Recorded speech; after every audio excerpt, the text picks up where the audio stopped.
This is our final presentation today, and poor Dave has got the graveyard slot, so I do apologise to him. I'll promote him next year in terms of the lineup for the conference. But we are very fortunate to have Dave talk to us today. He's a course director for physical education and outdoor education, and a theme leader in the Cooke School of Sport. And his specific area is actually in the PE department in physical education. Dave started his career teaching in a variety of schools, from independent boarding schools to inner city academies, before moving back into higher education, where his research and teaching focused on enacting real change in complex school environments. So it's going to be a really enlightening talk, so thank you, Dave. That's the plan. That's the plan. I promise to try and make it enlightening. When I know there's you guys have had a full day of sessions and probably lots of new information and some complex information. So I'm going to try and make it a little bit interactive as well, so I'm going to apologise in advance for that. I am going to ask you to talk to each other and discuss things. In typical teacher fashion, I'm going to get you guys to do some of the hard work as well. Okay, so thanks a lot, Phil, for the introduction and for the opportunity to come and chat to you guys today. Any chance for me to re-engage with practitioners, having been in schools myself, is one that I tend to try and jump at, so it's great to be here today to talk to you all. I'm going to speak to you today about physical education, and particularly about the future of the subject and what feels like a pivotal point of change maybe for the subject. We'll talk about why it might be a pivotal point for the subject in a second. And originally, when I sent the presentation title to Fion, it was reimagining the role of the teacher, the PE teacher individually, and actually I'll expand that a little bit to the subject, and hopefully that'll become clear why as we sort of move through the presentation. So, building on Fion's very kind introduction, which is stolen the thunder of my first slide, but that's fine. I always think it's quite useful to know a little bit about someone's background, where they've come from, so that you can contextualise why am I saying what I'm saying and where's that kind of come from. And to touch on some of those elements here, lots of what I'm going to try to talk about and present today is from my PhD findings and some follow-up research, which was as a result of an idea that came about from being a teacher in really different school environments. So working in independent boarding schools with really high quality facilities, lots of really high quality coaching, funding, resources, and a fair bit of time with young people, and then working in inner city academies and state schools where perhaps we didn't have the same level of resource, and trying to understand what was the value or the difference in the value that was placed on PE, schools of art, and physical activity in those different school contexts, and trying to understand and unpack that a little bit so that we can try and think about how PE can serve all young people in the future. So my PhD then moved into trying to look at what is PE different about PE in those different school contexts, and why is that the case, and how does that lead to maybe different outcomes for young people from different areas, not better or worse, but different outcomes.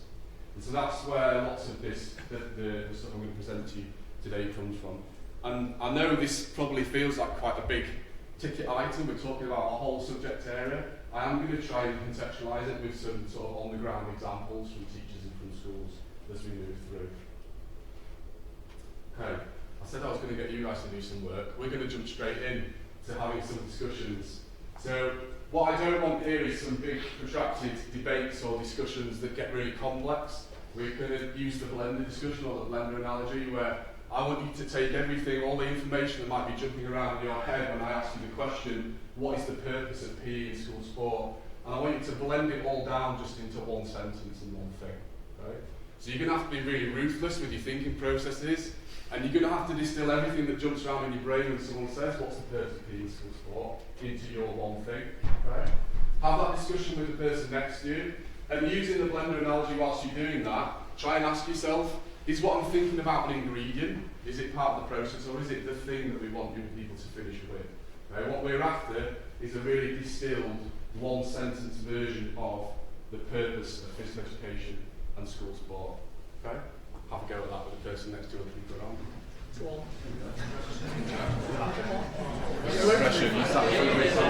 worked for me for 6 years, so I hope 30 years an idea.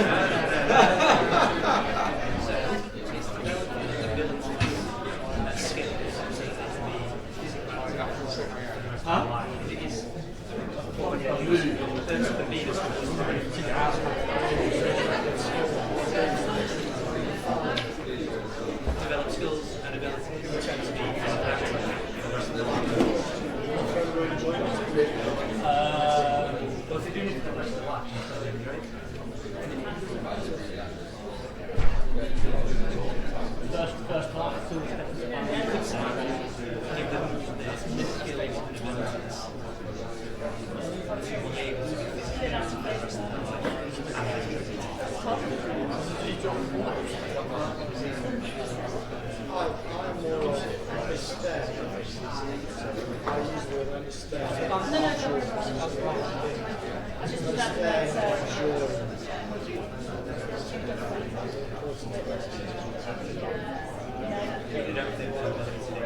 Okay, let's pause there.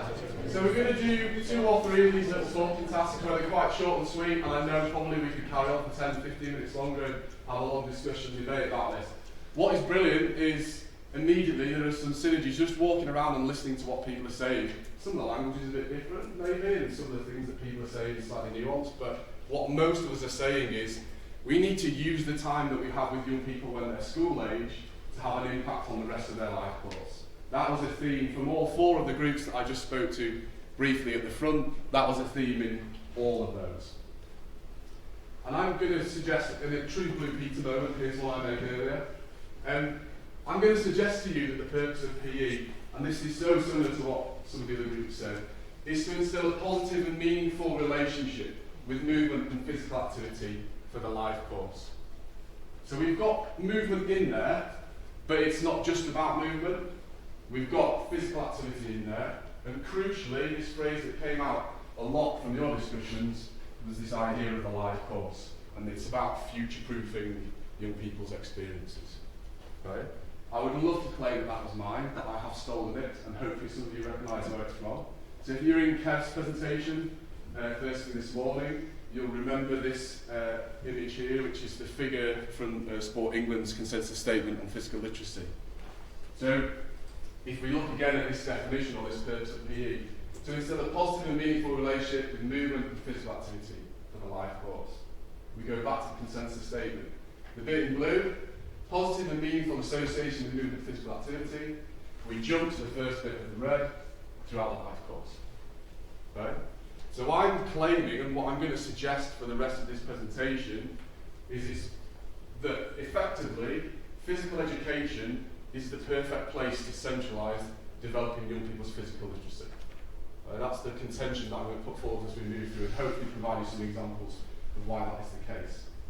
So, I know that a lot of you might already be familiar with physical literacy as a term, but it is quite complex, and it's quite big, and it's quite complicated. So, I just wanted to touch on a few elements of it. So firstly, I wanted to draw out meaningful from the bit in blue. So in physical education research at the moment, there's a lot of emphasis on meaningful experiences and how we can make connections for young people between what they do in school time and what they experience out of school time. So there's a real emphasis on a meaningful relationship with movement and physical activity. The learning domains come strongly into the consensus statement with move, connect, think and feel. In other words, physical, social, cognitive and affective, or emotional, depending on which version of the domains you use. So there's an emphasis there on not just the physical, this idea of beyond the physical. And I guess that's important to mention that physical literacy as a term itself isn't necessarily brand new. Margaret Whitehead initially came up with the first version of physical literacy in 2009-2010. But it is fair to say, because of Sport England's consensus statement, and because some institutions have opened research centres with physical literacy in the title, ourselves, and other people doing lots of work around physical literacy, there's a real renewed kind of emphasis on it as an area, and it feels like there's momentum building that perhaps could positively influence young people in the future, hence the focus on it here.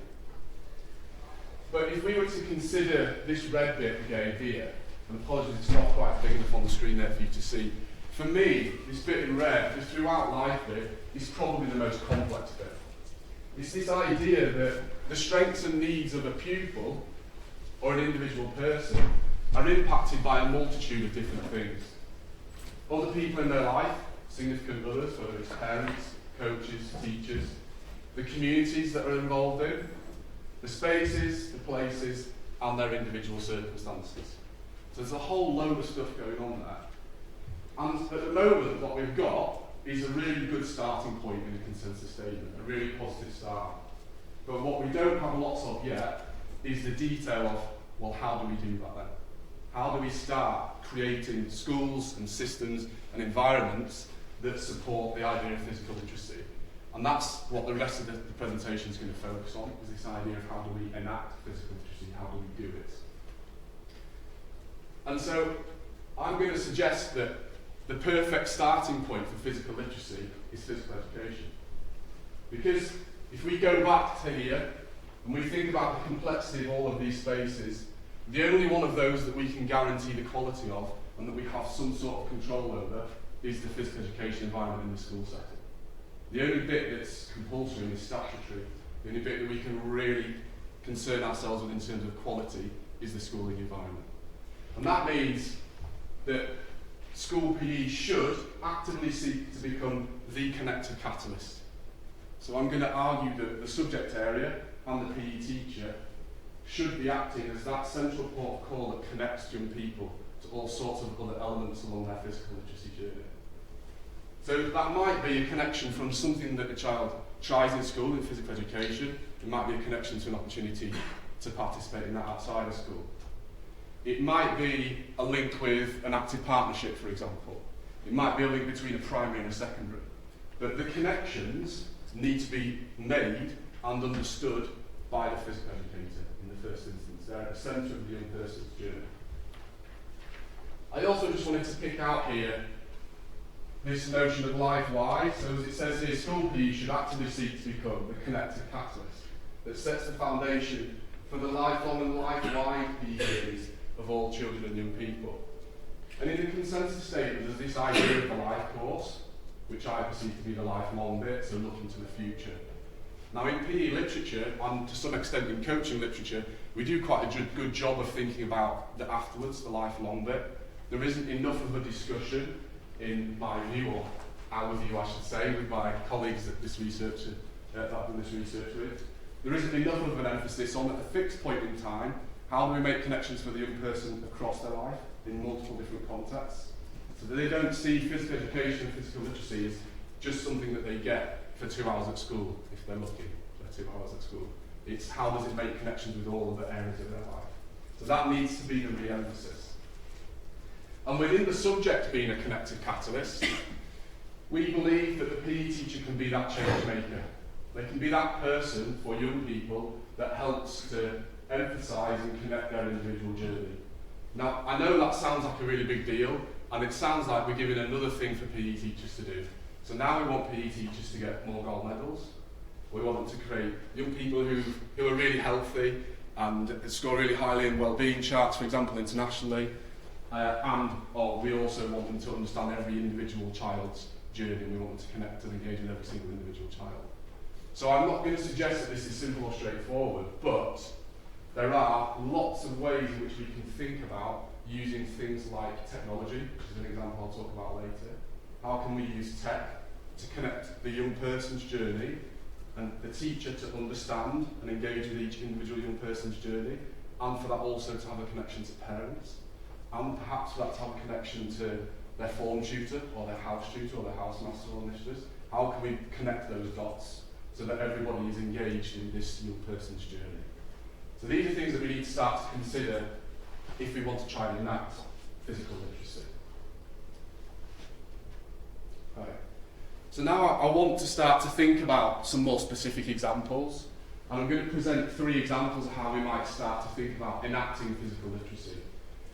And these are examples that are taken from my PhD research, working in individual schools, and some examples of what I perceive to be really high quality practice in 3 different areas. And these areas, roughly speaking, are structured around what we teach, so widening the curriculum. They're also structured around assessment methods, so how do we measure the learning journey, how do we understand the impact of the learning journey, and they're structured thirdly around how that gets delivered, so through our teaching and our objectives. So roughly speaking, that's through our 3 message systems of schooling, which are curriculum, pedagogy and assessment. In other words, can we change what we teach, how we teach it, and how we assess and evaluate it, so that it becomes more in line with physical literacy. So I'm going to draw on one example from each of those 3 areas. The whole emphasis through these examples will be on this notion of creating more meaningful and impactful experiences. So everything goes back to this idea of meaningful experiences. Okay, so example number 1, just to set this up a little bit, and then I am going to get you to talk to each other again in just a second. So example number 1.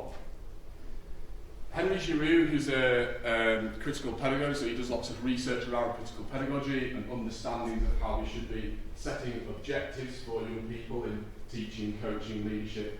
The environment doesn't matter quite so much. Henry Giroux would argue, and the literature from teaching and coaching would agree, that we're really quite good at communicating micro-objectives. So we're really quite good at suggesting to young people, this is what we want you to do.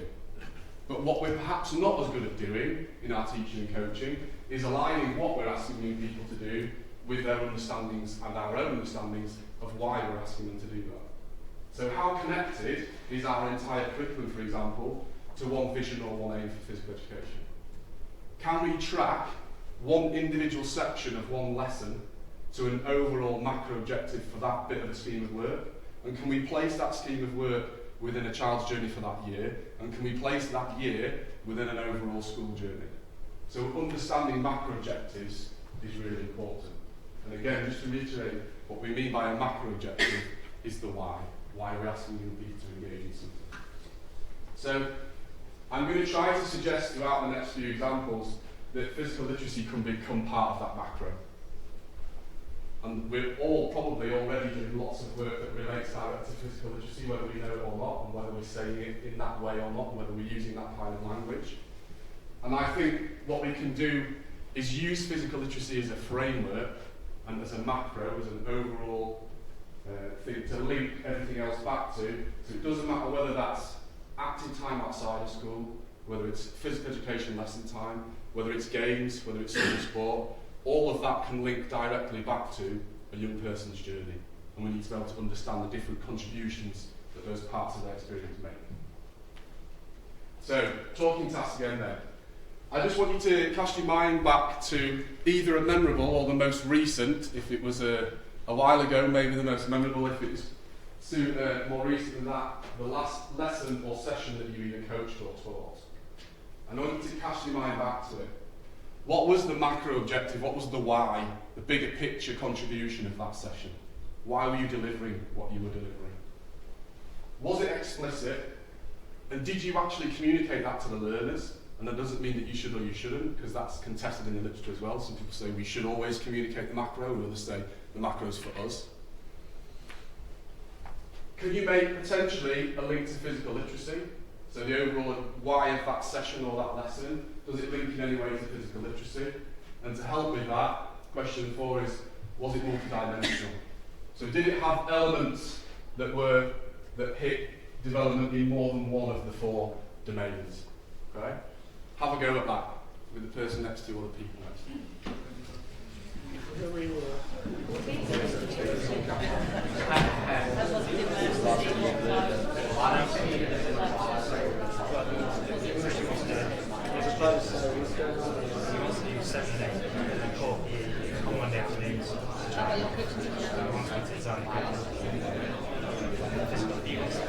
He's doing the Did you know what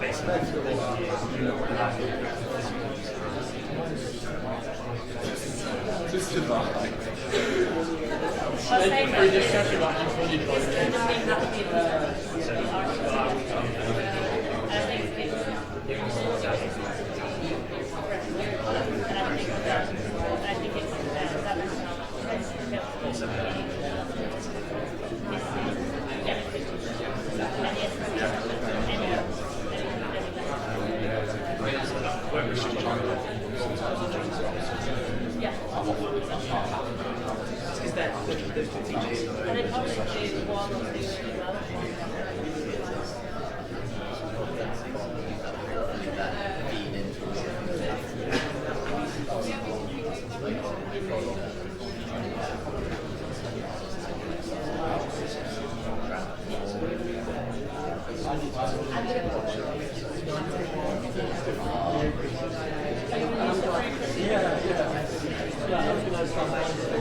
Again, some really useful discussions, and Fionn just made a really good point, which is, to some extent, whether you're a teacher, a coach, an S&C specialist, to some extent, this is the principle here is consistent across all of those.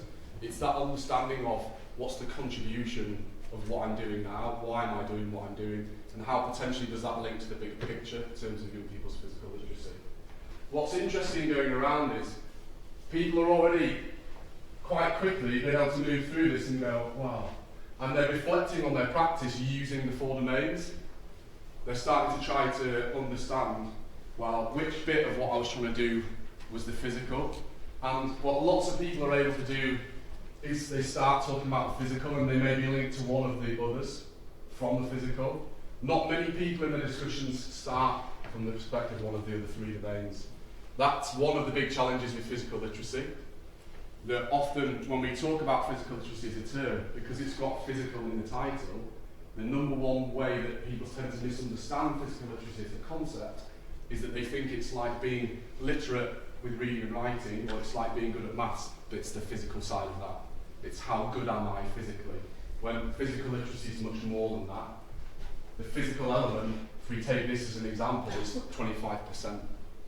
Right? So that's crucial in our understandings, and hopefully engaging in the learning domains in this way and thinking about macro objectives is a way for us to reconsider each of our individual interactions. So in any session or lesson, can we take a step back, think about a macro objective, why am I doing what I'm doing, and how does it contribute to young people's development in relation to the different domains? Right? Does anyone want to ask any questions or make any comments on that task before we move on? No? Cool.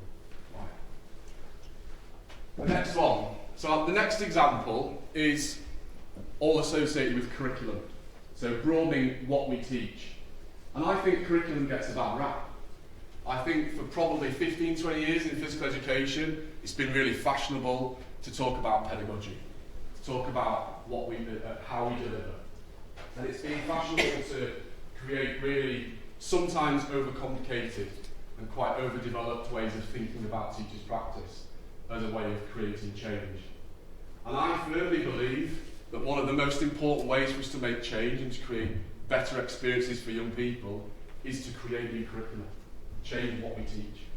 Because so often that is a precursor to changing how we assess young people and how we teach them, by changing what it is that we deliver in the first place. Right? If we cast our minds back to this idea that physical literacy is all about creating meaningful experiences, we need to start to understand some of the statistics and the literature around what young people choose to participate in. So the most recent Active Lives survey by Sport England would suggest, depending on how you interpret the statistics and whether you use the young adult survey or whether you use the child survey, would suggest that between 7 and 11% of young people opt into organised sport between the ages of 16 and 25.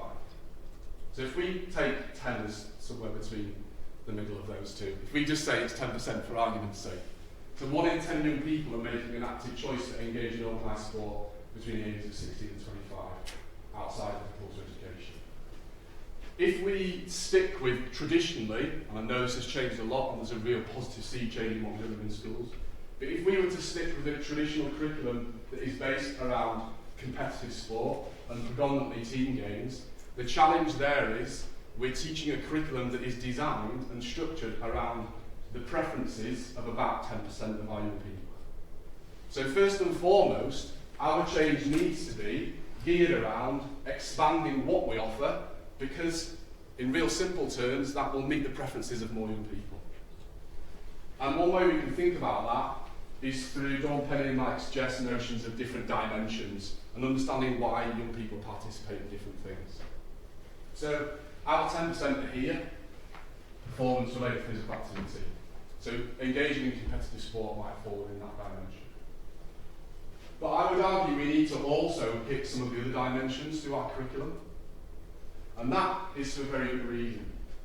So can we offer, for example, more lifestyle and more recreational activities? Understanding, as many of you will, that the classic socialisation into sport model effectively looks like young people go from sampling loads of different stuff, they're going to try it all out when they're younger, then they might start to think about specialising in 2 or 3 things, and then they might invest in one thing. Well, if we suggest from the Active Life Survey that 10% of our young people are doing that, what happens to the others? Well, the other 2 bits of Cooke's model are, instead of specialising and investing, young people either drop out altogether, or they opt into recreational activity. So if our curricula are not signposting to and creating meaningful links between in-school and recreational and lifestyle activities, then we're missing that whole section of young people that choose to opt out of competitive sport and opt into recreational activities. And if we track that all the way back, all of us pretty much unanimously agreed at the start that the overall purpose of physical education and school sport was this idea of positive relationship with physical activity for the life course. So if that's our aim, if that's our target, to me this is a kind of non-negotiable. We've got to expand what we're delivering because it's got to have more connections for more young people. Right? So expanding curriculum is really important from a meaningful perspective. But that doesn't just mean organised sport or organised recreation.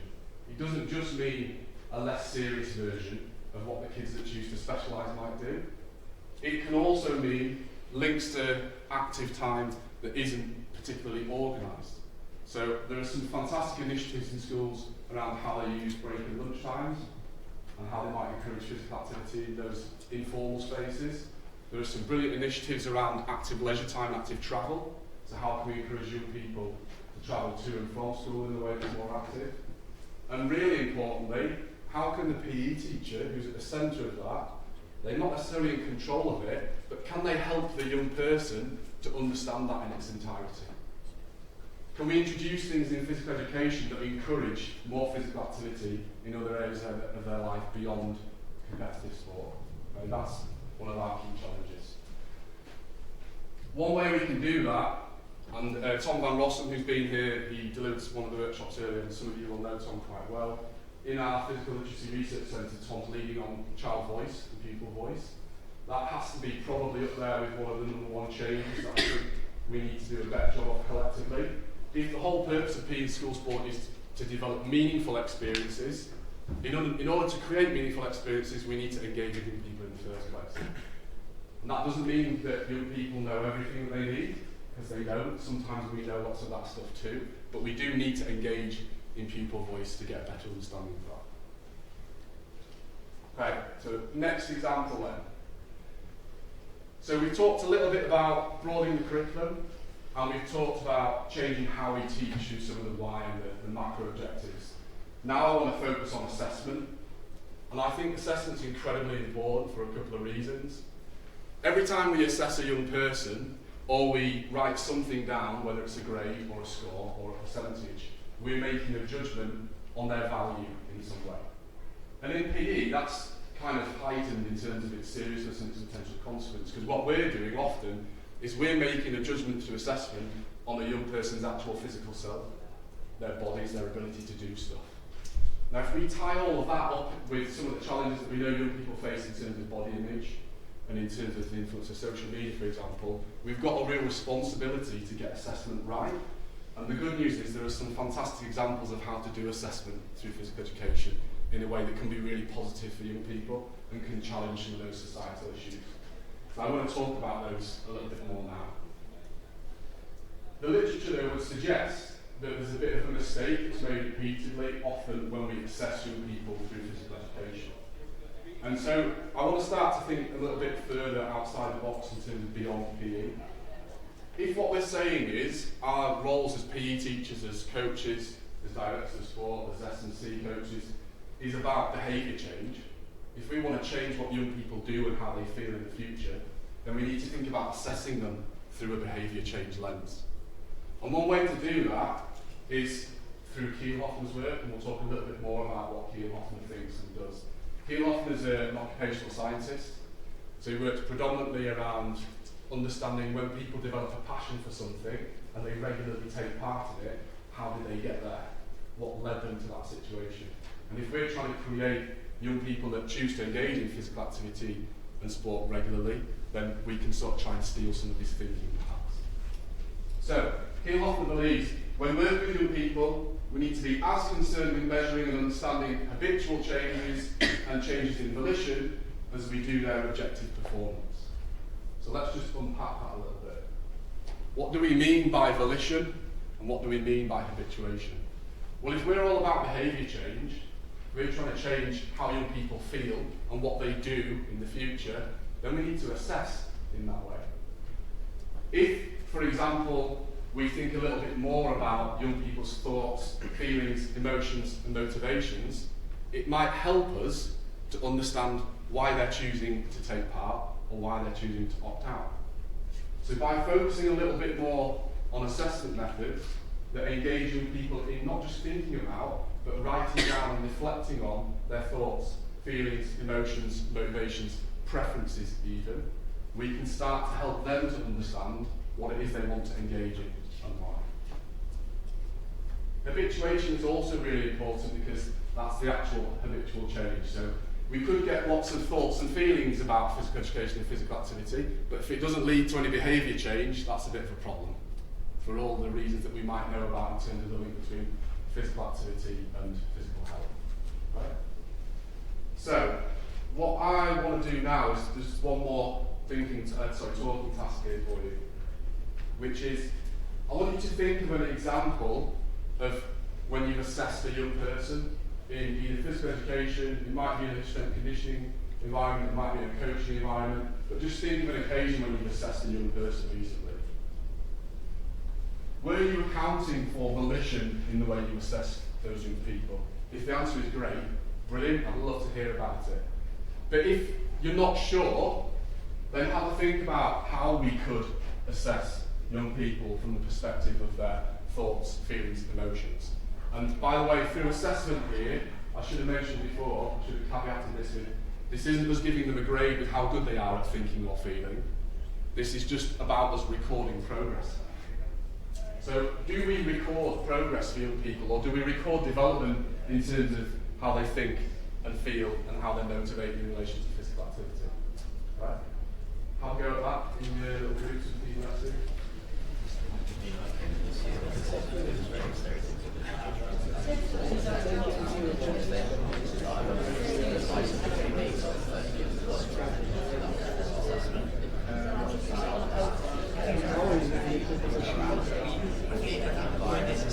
They're already in an environment which is held.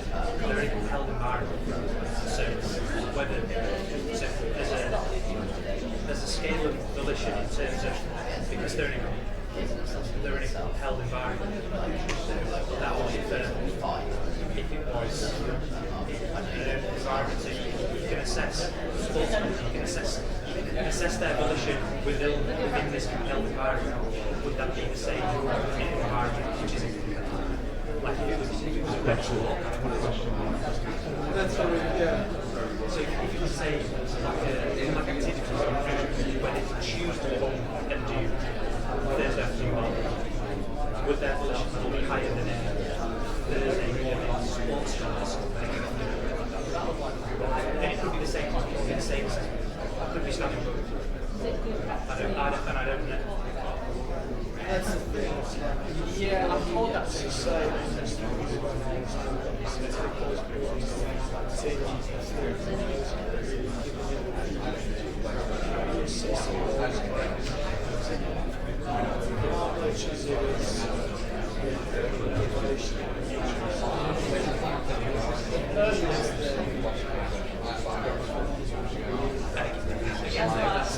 Part of that was because there's an element of track. I know what you've done. I know if you've done it. You've done it with a physical program, and I will see. Or they're all seeing you. Actually, you've not done it. You've not done it. Which I think leads to three different sets of questions. Recording the really easy. There's like almost Almost like a different challenge across, maybe not. I make sense. Found that quite helpful. higher. And I honestly, I don't know. I couldn't see what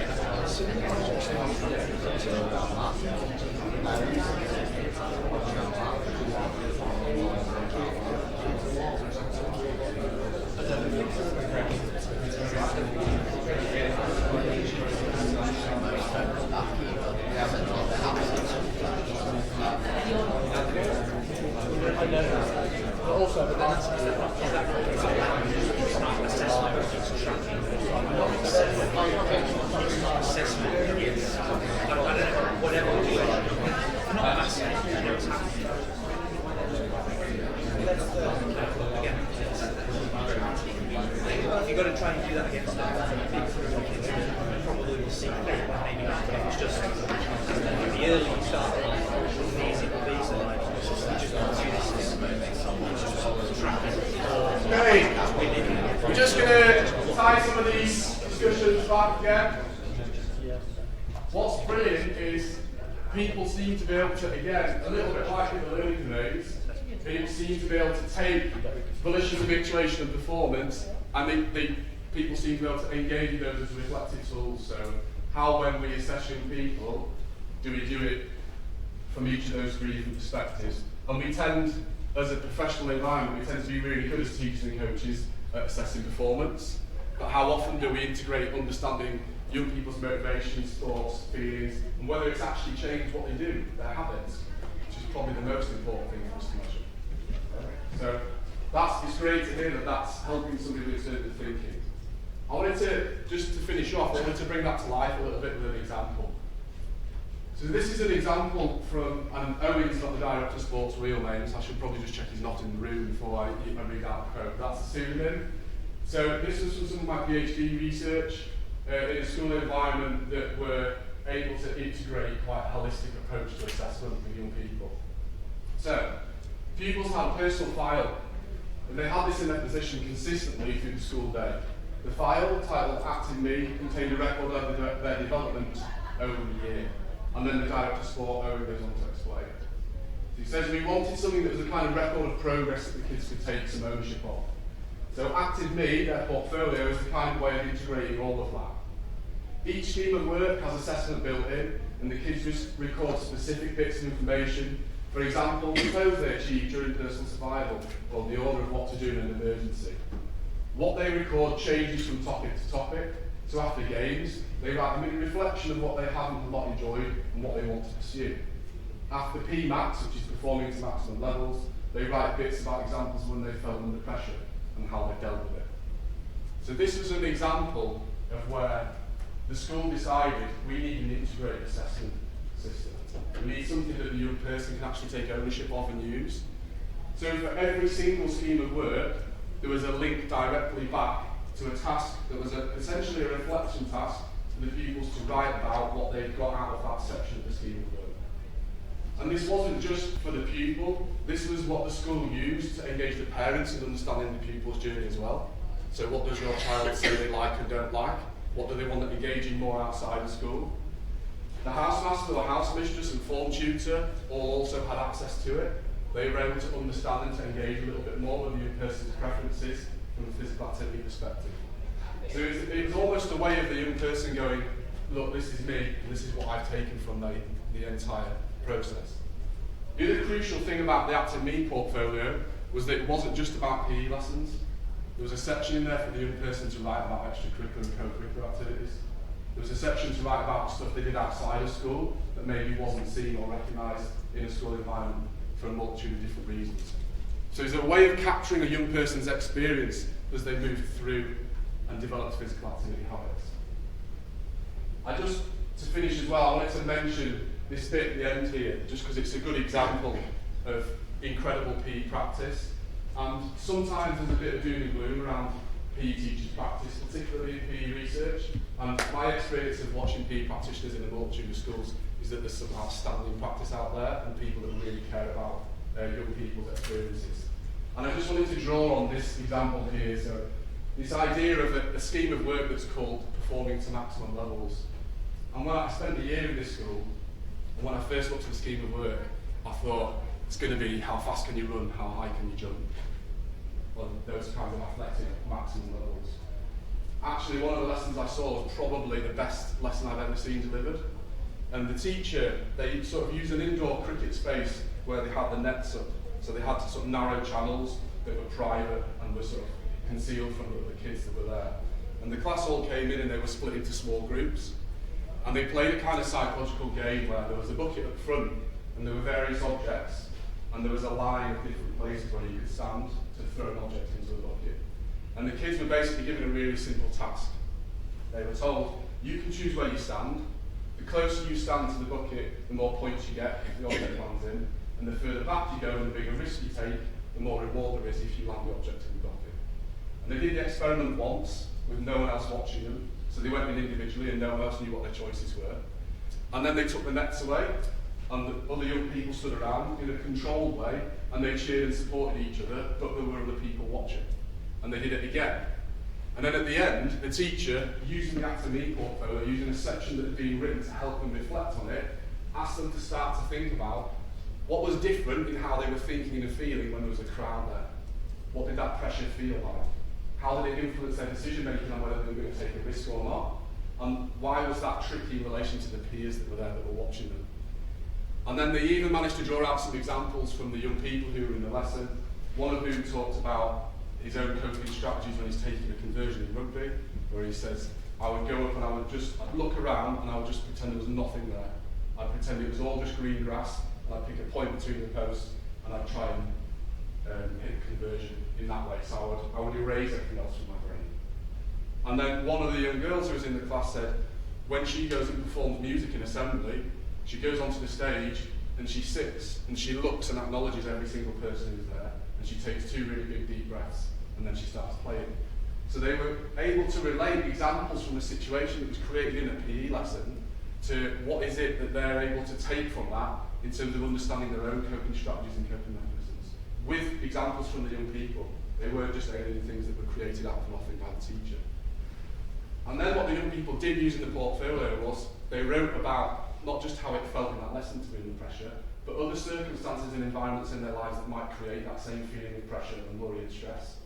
And what now, from listening to other people's coping mechanisms, what can they take themselves moving forwards into stuff they might try out themselves? And what do they think might work for them? So it's a brilliant example of how what was delivered in the lesson had so much meaning and connection to the young people's lives outside of the lesson, but it was also included in an assessment or a way of understanding the young person's experience that was written down so others could engage in it. So if we think about that as an assessment process for a second, that means the form tutor then gets an insight into the coping mechanisms of that child. The parents who don't always understand as well as they should what their child's orientation is to dealing with stress and pressure get a chance to understand that as well. And all of a sudden, just by process of having an assessment method in place that helps young people to explain their experiences, we've engaged multiple different people in understanding the young person a little bit better. So that's just one example, and there are lots of examples of good assessment in schools. So I'm conscious that it's 4:40 and that you guys are all probably going to be really tired and fatigued after a full day of interesting sessions, so I'm going to try and move through this as reasonably quickly so we've got time for questions, hopefully. So a few key take-home messages for me. PE in school sport is the key site for developing physical literacy. The PE teacher and PE as a subject area needs to be at the centre of young person's physical literacy development. They can be the connective catalyst for young people's positive physical activity journeys, so the people in the audience who are actively working with people on a daily basis, you can be that person with help from others. But let's not pretend that physical literacy is straightforward and we can just write a curriculum from physical literacy and we can enact it in schools tomorrow. Because the physical literacy informed curriculum should look very different in one school to the next, because it's about understanding your pupils' needs, and that's about understanding the kids that attend your school. Definitely there is lots of positive and really good practice in schools, and perhaps I think what we're hoping from a physical literacy perspective is that the consensus statement and the work that we'll continue to do to try to enact the principles of the consensus statement can hopefully act as a kind of conceptual framework or a macro structure for us all to start reconsidering some of the really good stuff that we do and some of the things that perhaps we need to evolve a little bit as well. Right. Thanks a lot for listening, and happy to take any questions. or you can email me questions too. I think everyone who's stayed, you've really benefited from staying, listening to that presentation. And I think I'm definitely going to be sending in my email to everyone who had to leave early and be like, you have to watch this. As in, so that was excellent. If anyone has any questions, please go for it. Yeah. Yeah. If people need, I know a couple of you might need to sneak off, so just, yeah. You mentioned some examples of using playtime and active trials to increase activity levels in schools. I just wondered if you could give us an example. Some good stuff that you see around that. Yeah, absolutely. So I'd be happy to chat over email as well. I'll be able to send you some examples of what schools are doing in Leeds in relation to that, particularly primaries. We find primaries tend to be quite receptive to ideas of play, sometimes perhaps a little bit more than secondaries. I think the other thing that relates really closely to that is notions of physical active learning. So how can we get physical activity into other areas of the curriculum, and how can we use physical activity or the physical bit of physical literacy almost as part of the learning process, not just in PE but in other areas of the curriculum as well. And I think there's lots of really good work going on with Andy Smith's group and others around the whole school physical activity agenda, and I think that links quite closely to physical literacy. And the more we can try and engage with some of that stuff, it's not just in PE but it's across the more physical activity time we're going to be able to create with people. Yeah. We've just moved to the curriculum that was looking at move, think, connect and feel. And probably one of the strands that staff are struggling with most is the feel elements. Just asking if you could expand on your thoughts on what that looks like and where you would come from when you were trying to set up an assessment matrix. Yeah. Feel. Yeah. I think the first thing to say is it's not straightforward. It's really, really hard. And one thing that came out of my PhD data was teachers consistently said, well, we feel like it's disingenuous, we feel like we're shoehorning talking to kids about their feelings in a group environment into a PE lesson. But I do think that means that we need to reflect on how we try and put the feel bit in. And maybe it needs to be integrated into pupils having an individual opportunity to reflect on stuff.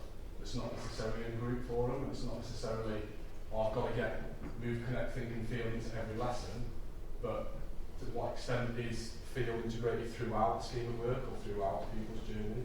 Because I think sometimes what we do is we go, oh, I've got shiny new tools and this all sounds great, I'm going to get move, connect, think and feel into every lesson. And I'm not sure that's the best way forward for us to try and approach it. Yeah. More of an observation than a question. But one of the challenges that I've seen with moving towards the sort of lifelong physical activity program is the facilities that we have, and we're all geared up for team games and playing fields and so on. And a lot of this stuff needs investment into other spaces that would be more appropriate, and that's where I've got challenges at the moment. Yeah, 100% agree, and I think that's where a lot of partnerships work really needs to come in, and the policy reform. So if we can get some policy reform around curriculum reform and what's actually written in national curricula, and I hate to mention the P word, but we might have some political change perhaps soon, and that's the last I'll mention on that one, but if we do, that might lead to policy reform. And often if we track back through history and we look at when there's been big school building projects to do with physical education and school sport, that's been off the back of policy reform. So I would hope if people who are invested in physical literacy can keep engaging in policy reform, that might lead to some of the changes in sort of provision and facilities and equipment. But I also think that's where the partnerships bit comes in. So a PE teacher and a PE department understanding what's around and what's available in the local community could be a really good way of not feeling like the school has to provide everything, but where can the school work with active partnerships, where can they work with outsourcing providers, for example, to find things that they want to be able to signpost young people to. Anyone else? Perfect. I just kind of want to round off today, one, by saying a big thank you for Dave. Obviously, I think, as I just said, that was a great final session. I think it's, for those who stayed, massively benefited from that. But also just thank you all for coming. I think it's been a fantastic day. It's been so great to see so many people collaborating, connecting, and I do hope you've at least taken a couple of contacts away to go away from and actually then reconnect with them. Discuss, what did you think about today? What did you think about this? And we'd love to hear you guys putting things in practice and letting us know how it's going. Maybe the challenges you're facing, and that will help us with our research moving forward, is you guys feeding back how it's working in real life practice. you've had a go, we had this challenge and stuff, that's going to help us develop better tools and stuff to help you. And all the slides will be sent out, all the videos will be sent out to everyone so you can recap and review what we've done. And I think we just obviously, we had planned for the end was like a bit of discussion time, but I think we've exhausted today what it is. But what I would say is one of the other things is this is more of our educational informed conference, but other things that we're putting in place for next year is we're going to be putting a lot of knowledge exchange events on, so getting more of that discussion element, so please look out for them. So we're going to be getting you know, me and Andy have been talking around, actually, I know a lot of you travel from the south, so can we host one in the south? And actually advocated for it. So we have got that in mind, don't worry. And those conferences, we're going to try and bring those discussions forums as well. So we are going to try and create platforms for that moving forward. And I hope you guys really enjoyed the day. And please feedback. I'll be sending out a link to feedback. We can make these conferences better. So please, your opinions really count for us. So big thank you to Kev and Sue and everyone for the day and for all our speakers and stuff. So, and get home safely.